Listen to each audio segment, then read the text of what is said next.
Antes de comenzar con la lectura de la palabra, hoy es el Domingo de Ramos, ¿no? Es el día en que la iglesia celebra, por decir así, la entrada triunfal de Jesús a Jerusalén antes de ser arrestado y eventualmente llevado a la cruz. Como iglesia nos gozamos en todos los días del Señor y por su bondad hacia nosotros. Celebramos la Santa Cena cada domingo porque no apartamos solamente un día o dos del año para participar de los medios de la gracia que Dios le ha dado a la iglesia. Seguimos el mandato de Jesús, hagan esto en memoria de mí. Y es por eso que participamos de la cena todos los domingos. ¿Por qué digo esto? Porque para aquí en Renovación Church cada día del Señor es un gozo y un regalo de Dios. No hay un domingo mejor que otro. Todos los domingos en la presencia del Señor son una bendición. Todos los domingos celebramos su resurrección. Y todos los domingos vemos los medios de la gracia que Él le ha dado a pecadores como nosotros de poder venir a la mesa y tomar de la cena. Amén. Así que hermanos, si me pueden acompañar en sus Biblias a Colosenses capítulo 2, vamos a leer del versículo 1 al 7. Colosenses capítulo 2, versículos del 1 al 7. Y cuando lo tengan me dejan saber marca y comenzamos. Y hermanos, les recordamos que los llantos de los niños son música para el pueblo de la iglesia, hermanos. Así que todos fuimos niños y no queremos que ningún padre se sienta mal porque un niño llora, hermanos. El Salmo 127:3 dice, un don del Señor son los hijos y recompensa es el fruto de su vientre. Así que si el niño se pone ahí atrás del cuarto pueden escuchar la prédica, pero quiero que sepan que los niños son una bendición en la casa del Señor. Amén. Dice la palabra así. Porque quiero que sepan qué gran lucha tengo por ustedes y por los que están en la Odisea y por todos los que no me han visto en persona. Espero que con esto sean alentados sus corazones y unidos en amor. Alcancen todas las riquezas que proceden de una plena seguridad de comprensión, resultando en un conocimiento del misterio de Dios, es decir, de Cristo, en quien están escondidos todos los tesoros de la sabiduría y del conocimiento. Esto lo digo para que nadie los engañe con razonamientos persuasivos, porque aunque estoy ausente en el cuerpo, sin embargo estoy con ustedes en espíritu, regocijándome al ver su buena disciplina y la estabilidad de la fe de ustedes en Cristo. Por tanto, de la manera que recibieron a Cristo Jesús el Señor, así anden en Él, firmemente arraigados y edificados en Él y confirmados en su fe, tal como fueron instruidos, rebosando de gratitud. Hermanos, esto es palabra de Dios, se pueden sentar. Hermanos, yo no sé si lo han notado, pero hay una guerra, por así decirlo, contra la verdad. Esto lo vemos a nuestro alrededor, hermanos y hermanas, a través de los medios de comunicación. Vemos cómo se publica y se comparte información falsa o verdades a medias. Algunos dicen que ya la verdad está tan diluida que ya ni existe, pero yo, hermanos, discrepo totalmente de eso. Hay un lugar donde podemos encontrar la verdad absoluta y es la Biblia, la palabra de Dios. Desde Génesis hasta Apocalipsis tenemos toda una biblioteca de verdades fundamentales para que la vida de la iglesia y de sus miembros pueda ser guiada y bendecida. No obstante, la batalla también de la que hablo no es solamente en los medios sociales, en el Instagram y en todas las áreas que uno puede ser bombardeado. Pero hablo también de una verdad que no solamente es externa, sino interna, y es en la mente. Muchas personas a nuestro alrededor, hermanos y hermanas, lamentablemente creen mentiras sobre sí mismas. Se hablan a sí mismos en forma negativa. La influencia de la falsa información que les rodea les impide avanzar o incluso vivir a la verdad que Dios tiene para ellos, simplemente porque la mente lo cree. Querida iglesia y amigos, la batalla es real. Todos batallamos en el campo de la mente, pero la palabra de Dios es aún más fuerte y más real y es verdadera. La palabra nos recuerda, Pablo en Timoteo, que es útil para enseñar, para redarguir, para corregir, para instruir en justicia, a fin de que el hombre de Dios sea perfecto e enteramente preparado para toda buena obra. En esto muchas personas se hablan de tal manera que piensan que no tienen valor alguno. Yo no sirvo, yo no soy bueno, yo no soy buena. Cuando en realidad son preciosas a los ojos de Dios. Otros piensan, yo soy así, nunca voy a cambiar. Pero no es cierto. La palabra de Dios sí puede cambiar a cualquier persona y todos aquí somos testigos de eso. Como creación de Dios, fuimos creados y hechos a su imagen. Algo que es sumamente significativo. La Biblia nos recuerda que hemos sido creados de manera admirable y maravillosa, hermanos, y eso te incluye a ti y me incluye a mí. Como hemos visto, el apóstol Pablo le escribe a esta iglesia en Colosas porque también ellos enfrentan una posible batalla en contra de la verdad que ellos ahora conocen acerca de Cristo. Y si Él no les escribe a ellos, aunque Él esté en la prisión, ellos no van a saber en la verdad en que ellos están solidificadamente parados y van a creerse todas las historias que otros les digan que no son ciertas. ¿Y qué ha estado haciendo Pablo? Lo hemos estado viendo en los últimos mensajes. Pablo ha estado proporcionando sólida comprensión acerca de Cristo. Sólida comprensión de su divinidad, que Él es Dios. Sólida comprensión de la salvación de ellos por la gracia en Cristo, para que puedan mantenerse firmes. Jesucristo es la roca. Hoy Pablo, hermano, va a abordar este tema y el propósito por el cual él escribe la carta de las falsas enseñanzas y cómo contrarrestarlas, hermanos, con una verdad fundamental. Y quiero que se grabe en esto: unidad con Cristo. Hoy estudiamos, hermanos, estos escritos de Pablo para comprender cómo todos los que caminan en unión con Cristo, que están de cerca, no serán engañados. El objetivo de hoy es ver cómo la unidad con Cristo, hermano, protege y fortalece al cristiano y a la iglesia. Principalmente, hermanos, contra las influencias de falsas enseñanzas y mentiras que el enemigo intenta sembrar por medios externos, simplemente para engañar.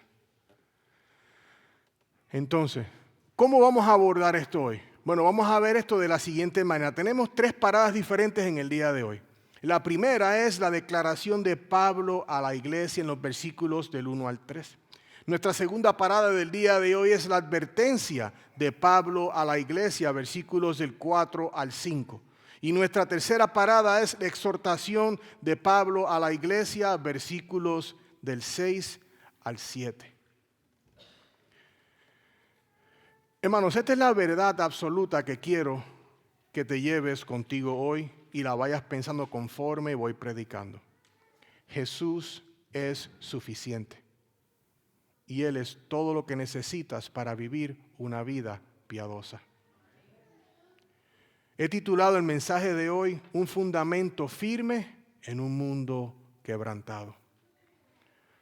Al explorar estos versículos veremos cómo cada mentira que este mundo te pueda presentar hoy, mañana o en 10 años se queda corta cuando está frente a la verdad de la palabra de Dios y tu unidad con Cristo.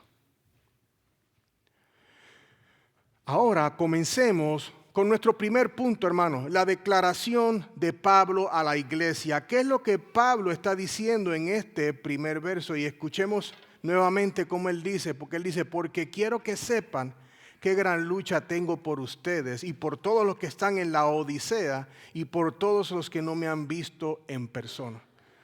Pablo comienza hablando de la gran lucha que tiene. Sus palabras parecen casi una confesión y una declaración de lo que en realidad él tiene en mente y en su corazón para dejarles saber a ellos, ya que él sabe que hay esta dificultad en la iglesia, como lo dije Epafras, que hay falsos maestros.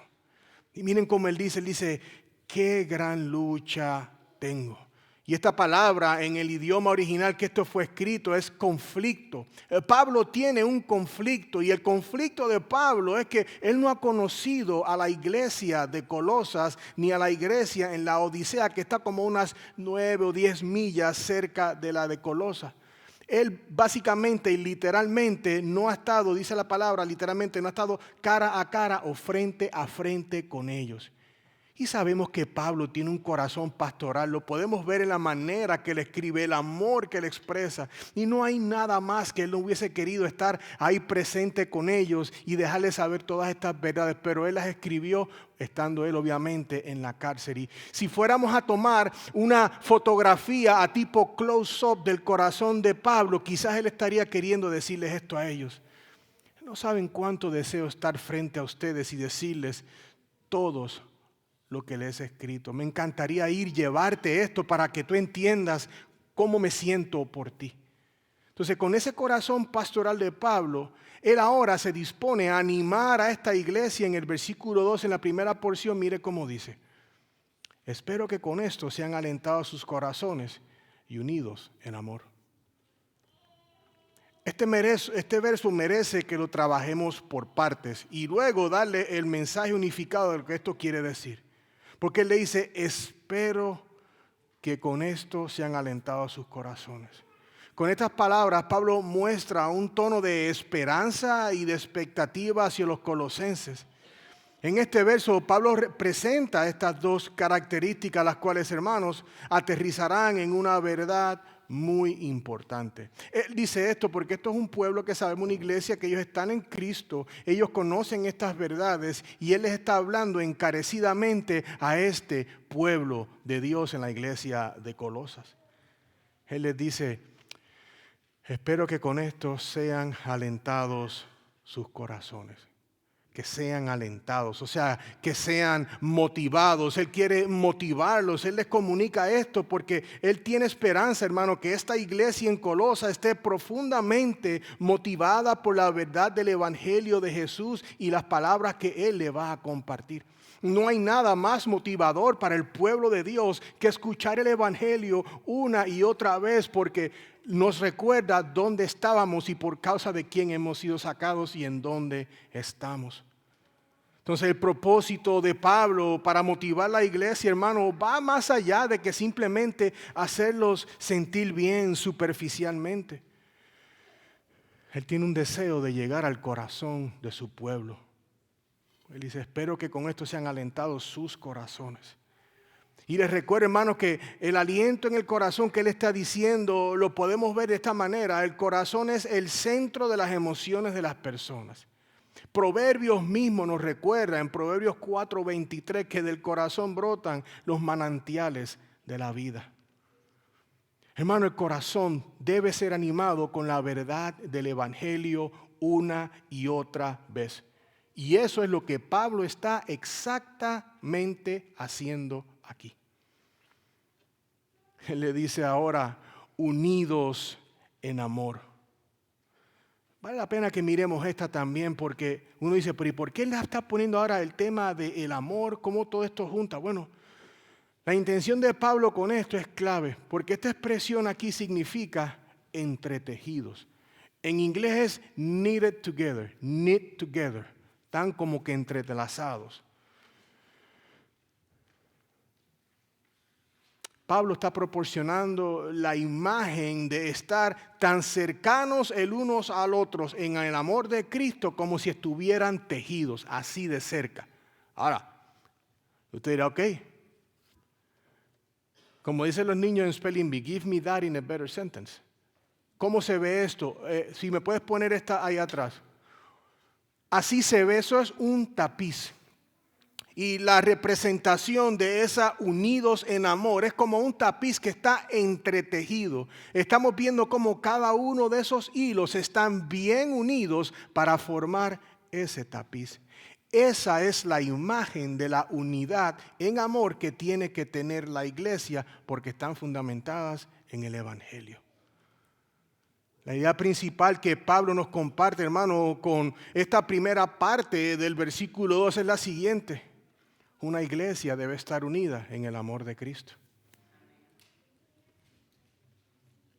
Entonces, estos dos anhelos de Pablo a la iglesia llegan y aterrizan en algo más específico.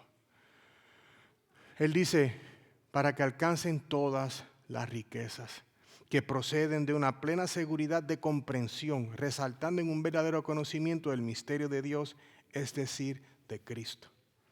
Dice, todas las riquezas. Y cuando pensamos en riqueza, quizás pensamos en un cofre lleno de monedas de oro. Riqueza quizás es alguien con un reloj caro, una mansión en un lugar, algo que es tan costoso que no lo podemos comprar. Y en esencia es la verdad, porque ninguno de nosotros puede comprar nuestra salvación. Esta riqueza específicamente de la que nos está hablando el apóstol Pablo proceden de tener un profundo entendimiento de quién es Cristo. Ya Cristo para esta iglesia en Colosas no es un misterio desconocido. Ya Él se le ha revelado a ellos. Ellos lo conocen. Por eso es que Cristo es la fuente de las riquezas que ellos tienen ahora. Cristo es la fuente de todas las riquezas para su pueblo también. Él ha brindado libertad, redención y como vimos la semana pasada, la palabra que en Él somos perfeccionados, somos madurados, en Él se consigue la madurez espiritual. Entonces, iglesia, conocer a Cristo es un tesoro para su pueblo de parte de Dios. Todas nuestras, porque lo mejor que tenemos, hermanos, es que no podemos conocer a Dios alejados de Él. Hoy en la escuela dominical hablábamos de eso.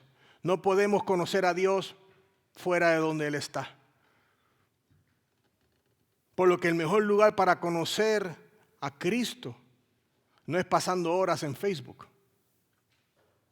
ni horas jugando a videojuegos en el teléfono, ni trabajando todo el tiempo que ni tú sabes cómo te ves en el espejo. El tesoro de quien es Cristo solo puede descubrirse estando en la palabra de Dios. El mensaje de Pablo a la iglesia en Colosas y a nosotros es sumamente claro. Todas nuestras necesidades son saciadas en Cristo. Él es quien provee todo lo que necesitamos. ¿Quién puede decir amén? Iglesia, si estás en unidad con Cristo, estás firme. Corrie ten Boom, una mujer que era una relojera holandesa conocida por haberle dado albergue a los judíos durante la Segunda Guerra Mundial, dijo esto: quizás nunca sepa que Jesús es todo lo que necesitas hasta que Jesús sea todo lo que tienes. Estas palabras, hermanos, solidifican aún más el mensaje de Pablo y evidencian el gran valor de conocer a Cristo. ¿No es así? Luego el versículo 3 dice, en quien están escondidos todos los tesoros de la sabiduría y del conocimiento.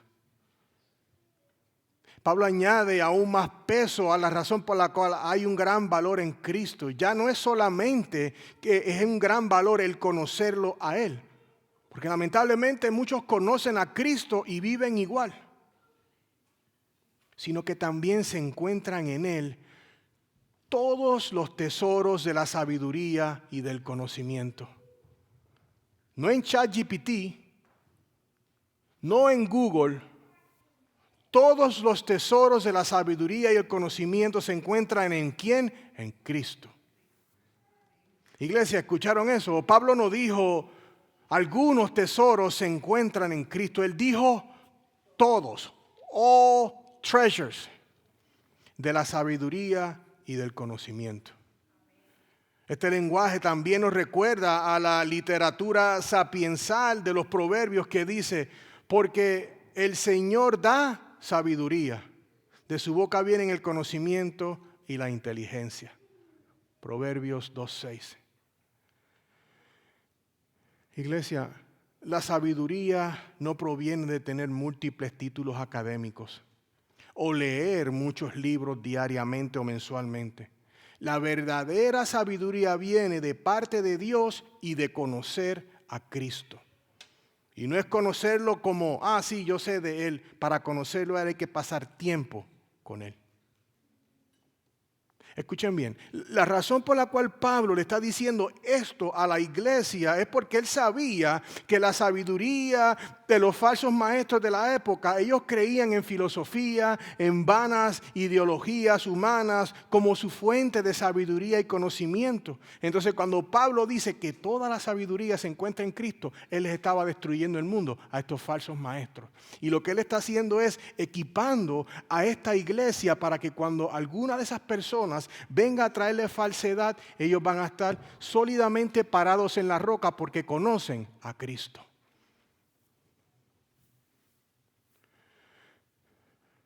Douglas Moo, en su comentario acerca de los colosenses aquí, mira cómo él dice aquí: cualquiera que llegue a reconocer a Cristo por la fe puede extraer de él toda la sabiduría y el conocimiento que existen. When you need something, cuando necesites algo, ve a la palabra. Todo el conocimiento y la sabiduría que nos dice la Biblia está ¿en dónde? En Cristo. Es por eso que la unión con Cristo y el conocimiento de Él son el escudo contra cualquier mentira y doctrina falsa. No es el más inteligente el que tiene victoria, es todo aquel que conoce mejor a Cristo. Comenzando en el versículo 4, Pablo a lo largo del capítulo 2 presenta 4 advertencias al pueblo. Porque aquí es ya donde Pablo está addressing, él está tomando en cartas en el asunto, como decimos, que él está presentándole a ellos la verdad de lo que está sucediendo. A esta posibilidad que sucede esto en la iglesia, tengan cuidado. 1 y 2 hablamos, capítulo 1 y 2 es la doctrina. Comenzando en el 3, él está hablando ya de cómo aplicar esto.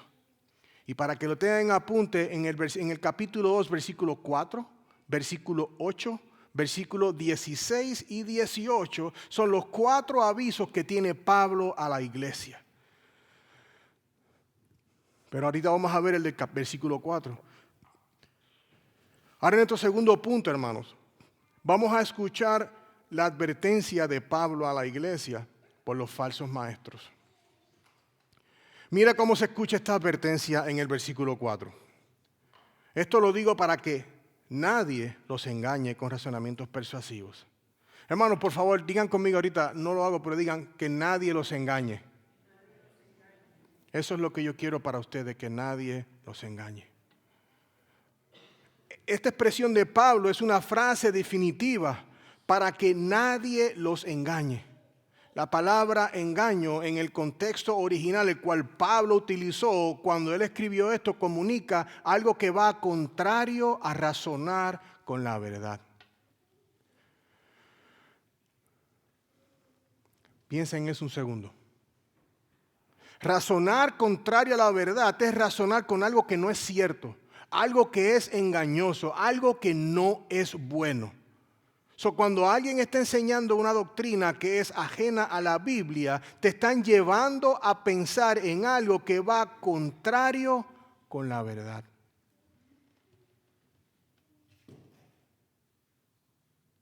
Lo que Pablo está diciendo es dándole en inglés me encanta como suena, un stark warning, es un aviso contundente. Que tengan cuidado con quienes les hablen de cosas contrarias a la voluntad del evangelio, a la verdad, del evangelio de Jesús. Y sabemos que en Gálatas él dice que no hay otro evangelio, hay una sola verdad. Hermano, Pablo ha estado mostrando quién es Cristo para que ellos estén firmes y no sean engañados. Porque si no hay firmeza en Cristo, el error puede llegar a ser la verdad que estas personas creen. Entonces, no creas mentiras.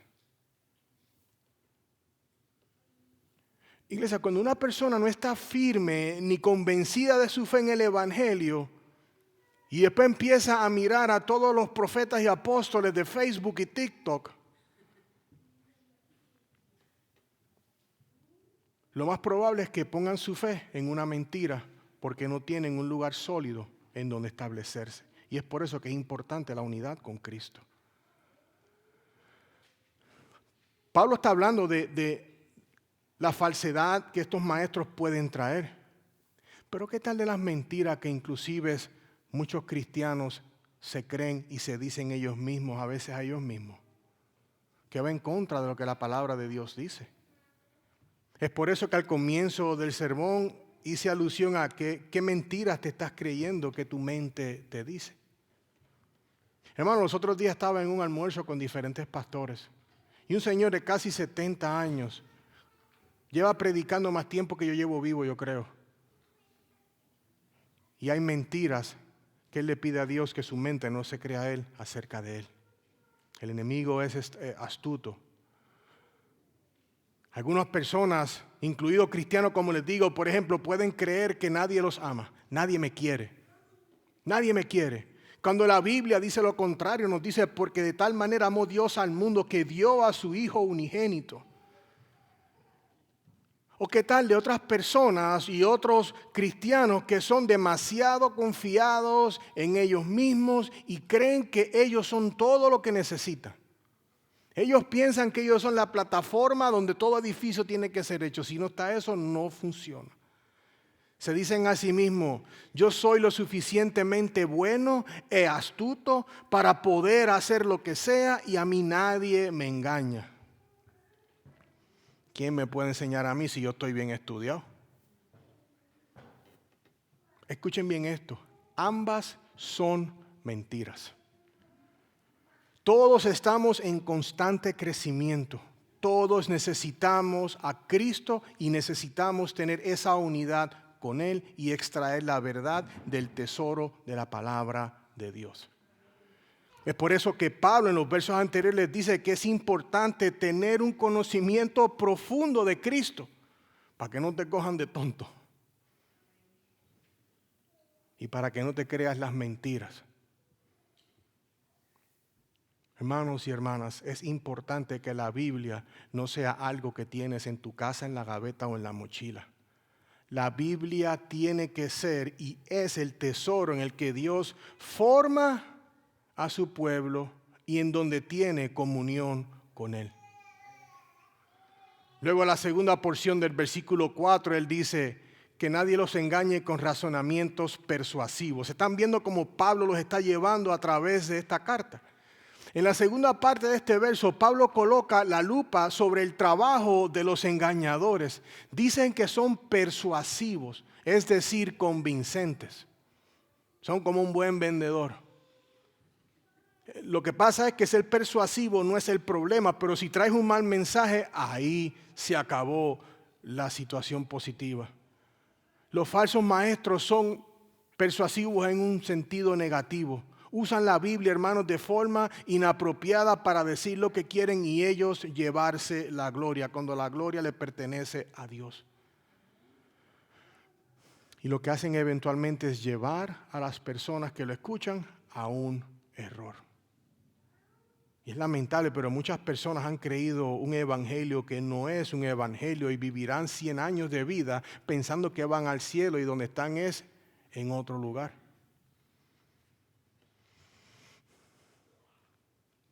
Por eso es importante, hermanos, caminar en unión con Cristo.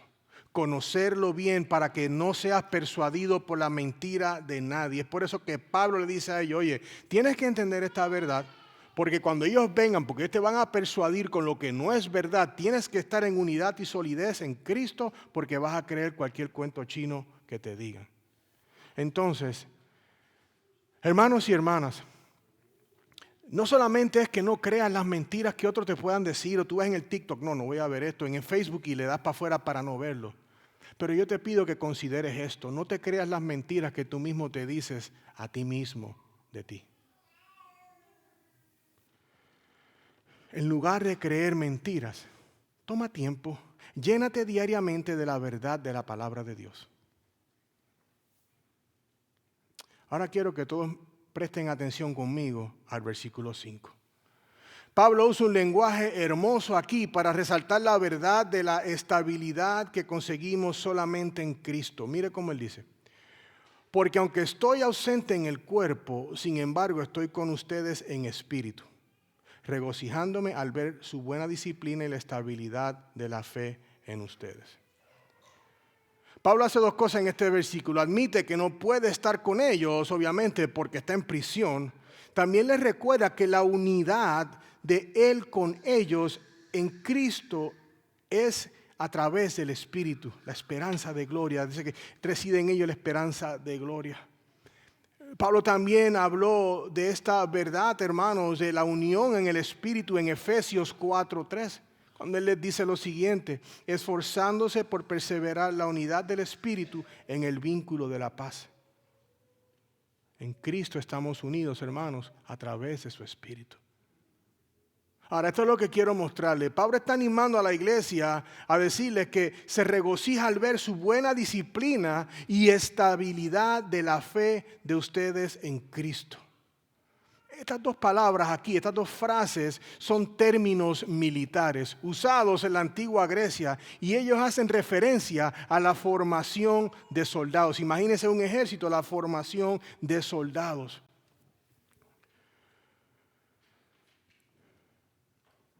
Pablo les confiesa que él se regocija, que él se llena de alegría de ver que ellos están firmes en Cristo, lo cual le alegra por ver su solidez en la fe en Cristo. Lo más importante que quiero que comprendan es la otra parte, cuando él dice la estabilidad en la fe. El uso específico de este idioma, empleado únicamente aquí en Colosenses, esa frase significa estabilidad, aludiendo a algo que es inmóvil, que no se puede mover. Pablo está exhortando a los colosenses a permanecer firmemente inmóviles en su fe, como soldados en formación para la batalla. Así nos tenemos que ver nosotros también. El punto que él hace es que ellos tienen que combatir las falsas enseñanzas, manteniendo su unidad y firmeza en la fe en Cristo. El puritano John Owen lo dice así: la fe es el alma, la firme adición a Cristo. Iglesia, Pablo ya ha advertido del peligro del engaño, ¿no es así? Ahora, a través de la exhortación a los colosenses, él nos va a dar puntos prácticos para la vida cristiana. Pablo ahora, en nuestro tercer punto, él está exhortando a la iglesia. Y aquí vamos a ver puntos prácticos para la vida cristiana. Miren cómo dice el versículo 6.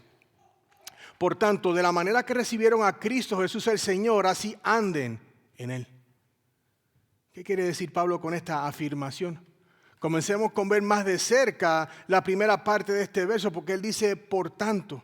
Con esto Pablo está transicionando de lo que estaba diciéndoles primero de reprimenda y advertencia a un llamado a la acción. Es como que él les está diciendo, ahora que ustedes saben, hagan esto. Luego le dice, de la manera que recibieron a Cristo Jesús el Señor, así anden en Él. Con estas palabras, Pablo arroja luz sobre la salvación de los colosenses, salvación que, como sabemos, viene por la gracia de Dios. Ellos escucharon el evangelio de Epafras, el que plantó la iglesia en Colosas, y a través de la fe en la obra de Cristo, ellos recibieron esa verdad en su vida. Recordemos que Cristo ya no es un misterio para ellos. Él es su Salvador. Él es su Señor, hermanos. Y es por eso que con la palabra Señor, esto aquí nos lleva al entendimiento en el griego que él habla de autoridad suprema, propietario. Ellos ya han dicho, ellos están en Cristo y Cristo es su Señor. Y lamentablemente mucha gente vive diciendo que Cristo es su Salvador, pero evidentemente en su vida se ve, no es su Señor. La realidad que Pablo comunica con esto es la siguiente. El día en que creíste en Cristo, ese día Él se convirtió en tu Señor. Luego en la última parte del versículo le da un imperativo, una orden que deben de seguir. Él les dice, así anden en Él. de la forma en que lo recibieron, así anden en él. Pablo exhorta, hermanos, a los colosenses a vivir de manera que demuestre claramente que Jesucristo es Señor y dueño de sus vidas. Iglesia, camina en Cristo.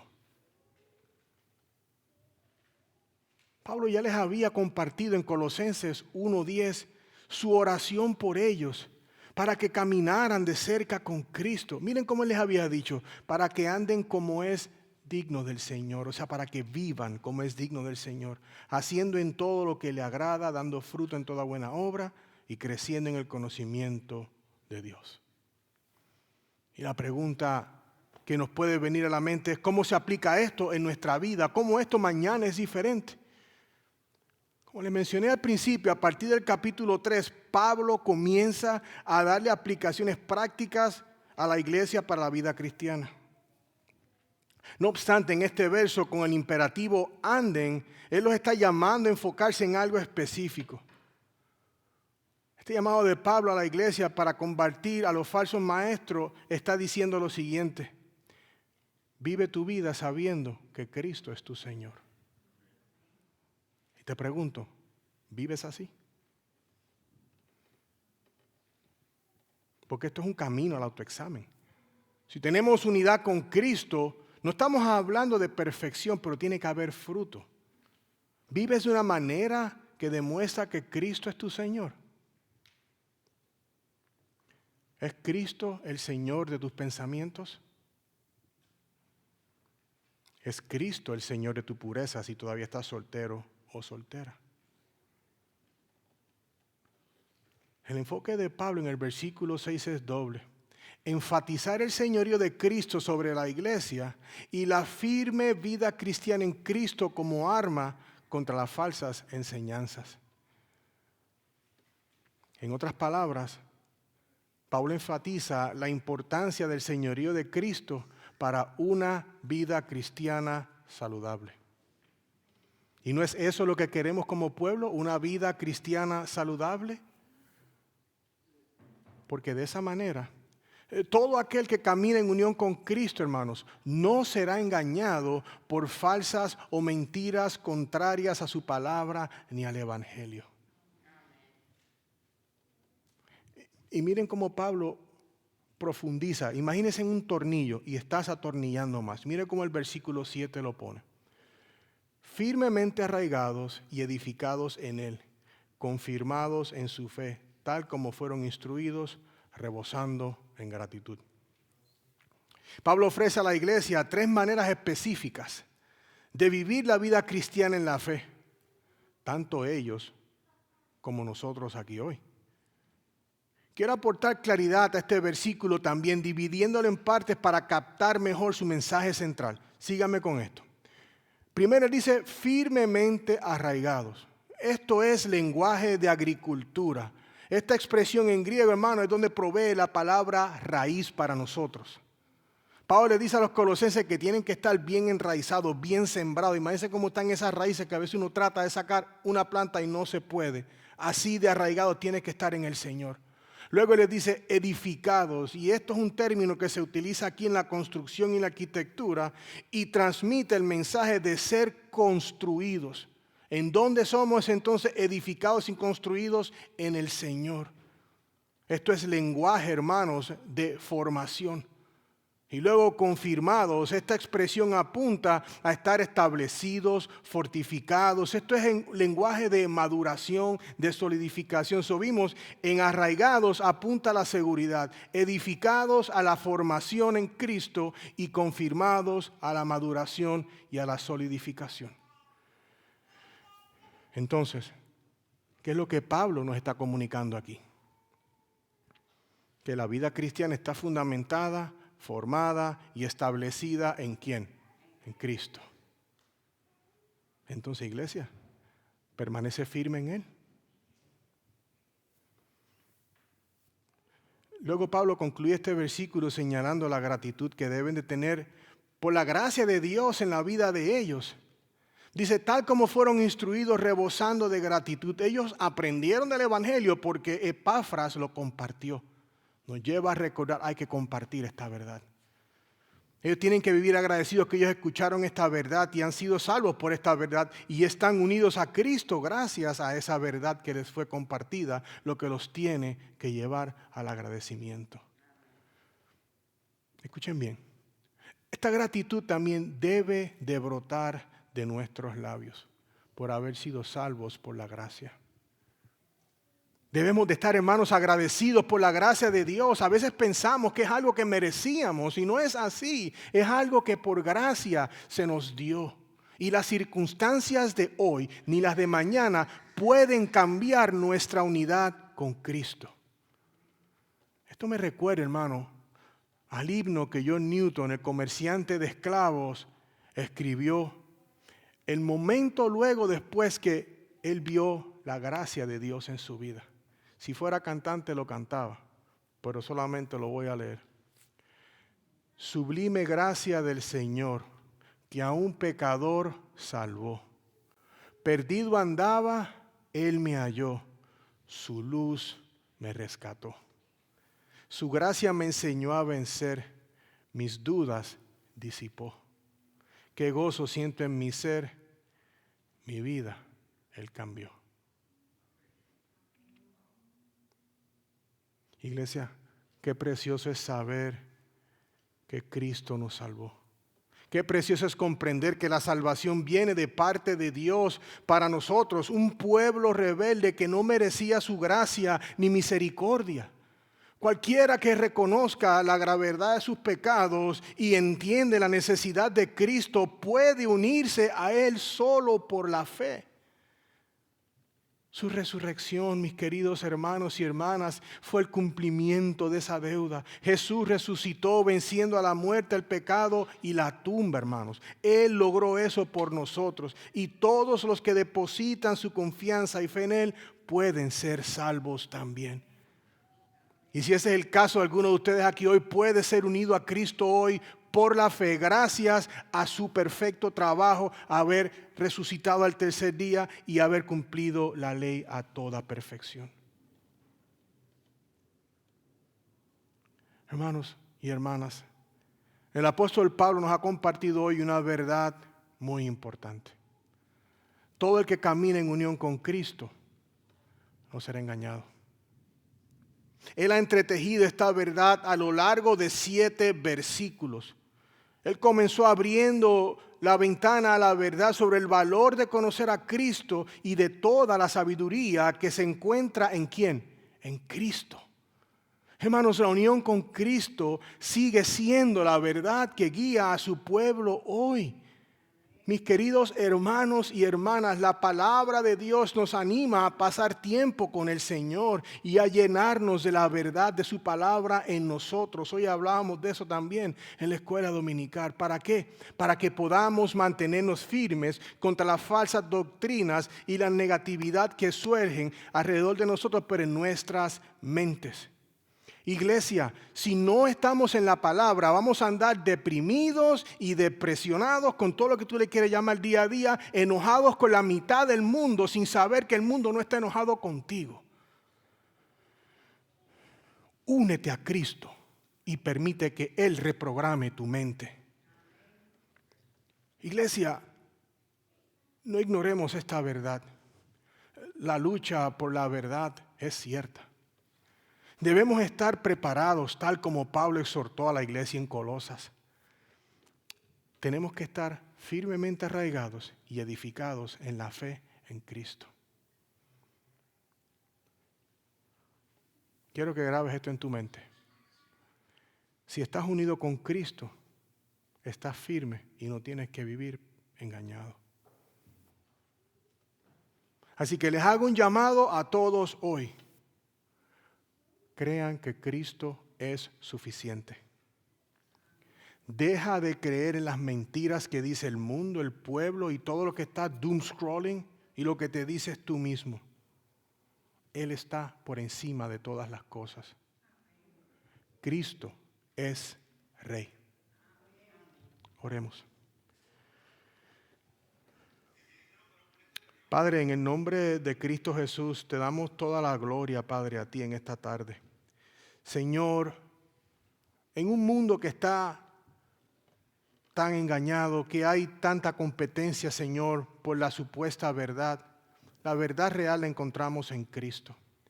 Señor, y te pido que ese fundamento de la verdad continúe siendo la realidad en esta iglesia. Señor, yo te pido que tu Espíritu que está obrando aquí en el día de hoy, Padre, todo aquel que tiene su mente o su corazón lleno de mentiras o de cosas que le han sucedido, cosas que están batallando en el nombre de Cristo, Señor, y en la verdad que tus escrituras, la obra de tu Espíritu Santo en ellos, te ruego, Señor, que traigas paz a todo corazón y mente que está no tranquilo. Señor, pido por aquellos corazones que están aquí, Padre, que no se han desbordado completamente a Cristo. Llámalos de la oscuridad a la luz. Señor, que Renovación Church continúe siendo entretejida y fundamentada en la unión con Cristo y tu palabra.